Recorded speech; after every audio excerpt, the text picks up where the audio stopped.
del primer taller de defensa personal femenina que se ha celebrado esta mañana en el Centro de Alto Rendimiento del Consejo Superior de Deportes de Madrid.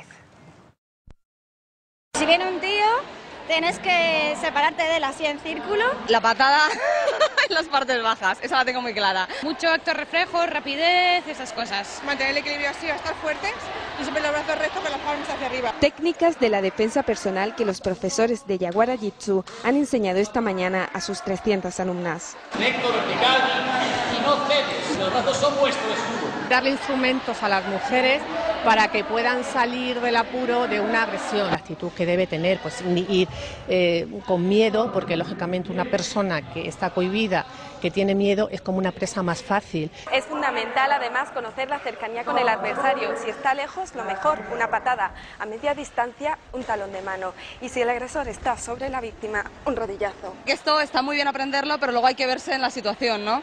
Pero tras 2 horas de clase y sin conocimientos previos en artes marciales, algunas ya advertían a sus contrincantes. A mí si me van a atacar me toca defender, lo siento mucho por el contrario, pero me van a hacer daño. Preparadas y además solidarias, pues el taller ha destinado el dinero recaudado al Centro de Atención de Víctimas de Agresiones Sexuales.